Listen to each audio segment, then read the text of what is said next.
Hi guys, thanks for tuning in to another episode of Nuggets News. In this video I want to cover another exciting project, and that's Factom. Now these guys have set out to create a distributed record keeping system. Now check out this goal here, create and design products to make the world a more transparent and honest place. So fantastic sort of mission statement there, but we know the real world issue that they're trying to tackle is securing data. We've spoken on the channel a number of times about data being a hot commodity these days, and check out this website here, informationisbeautiful.net. This gives us some real world examples of how large some of the hacks have been of late, as well as the sensitive data that gets leaked when the centralized databases that these businesses run, when they get compromised, guys. So we know the benefits that blockchain provides by creating these decentralized ledgers, a really good application of this technology.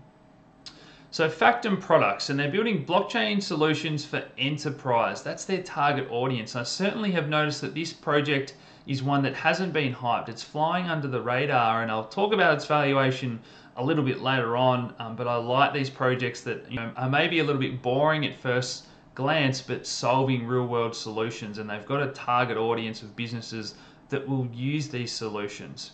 So building core technology that enables people to interact smoothly with their data, making better decisions, but plugging into your existing systems, and some of the APIs that they're creating will allow for that seamless transition to quickly implement these solutions and help them solve the problems that they face. And that's what's really important. So Factom Harmony is one of those solutions, and Smart Track, giving digital identities to physical documents, is another thing that they're working on that we'll discuss. So let's take a look at the team. And what I like about this team is that they're quite large now, so over a few dozen people. They've been working hard on this for a few years, and they have had some setbacks on their roadmap, like a lot of projects have.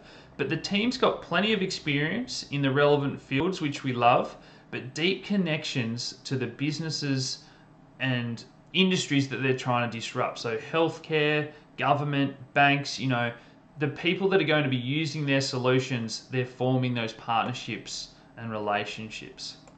So here's a physical representation, because this is a sort of multi-layer solution. I think that's what's confused a lot of people.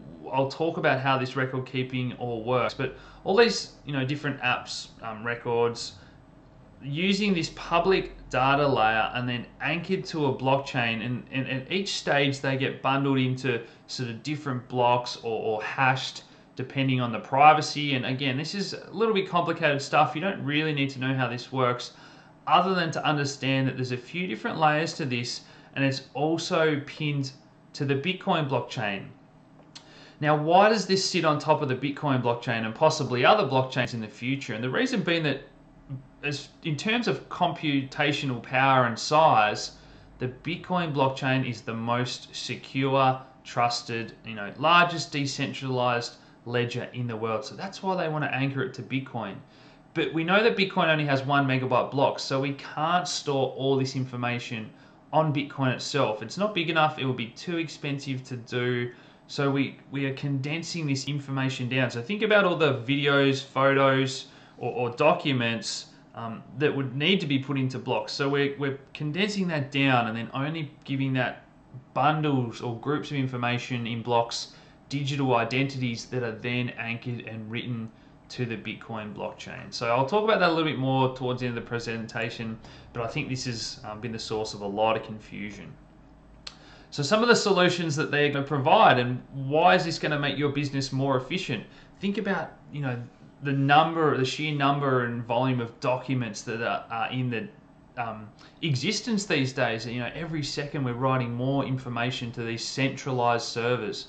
So we want to be able to keep an accurate record of this to ensure that traceability is a huge part of what they're trying to do here. So regulatory auditing and litigation, quality control, mergers and acquisitions, who owns what, document authentication, ID document chain. Now this is a big one that we've spoken about a number of times, giving physical documents digital identities using these near field communication chips. So that's just one of the exciting partnerships that they've got here already. So let's dive in and have a look at the white paper. It's a long white paper. It's very technical, as I said. I think that's why this one hasn't got a lot of hype, because it is going for that professional business side of things.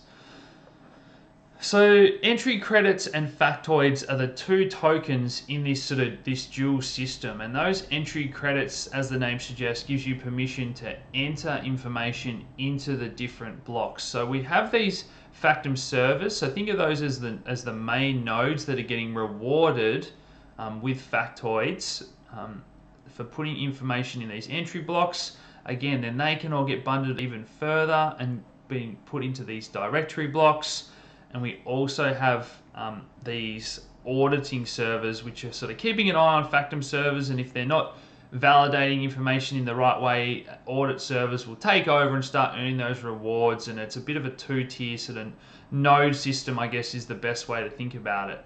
It is quite centralized, particularly to begin with, but with future upgrades it will become more centralized. And the fact is that they're trying to do all this processing on that second layer solution, and then, as we mentioned, anchor it to that completely decentralized Bitcoin blockchain. So the source of a lot of the confusion has been about, is this a way to store all your data? And the answer is no. So Factom puts very little data on the blockchain. Instead, it uses its own structures and protocols to, bundle up all this information. And that's, I think, again, well, as I mentioned there, that's what's confusing a lot of people. So this isn't competing with, Storage or SIA for a distributed file storage network at all. It's trying to ensure that data, information, and documents is, authenticated, traceable and trackable, and that side of things. And that's where the big issues have arisen. And this is all on a decentralized database. So why do I like Factom itself as a cryptocurrency, and what gives it intrinsic value? So the factoids can be used by businesses to purchase these entry credits. So entry credits aren't tradable, they're not refundable either. So that gives the businesses the right to, write information to the protocol layers. But the factoids itself, so that's the tradable cryptocurrency, and 73,000 of those will be minted each month.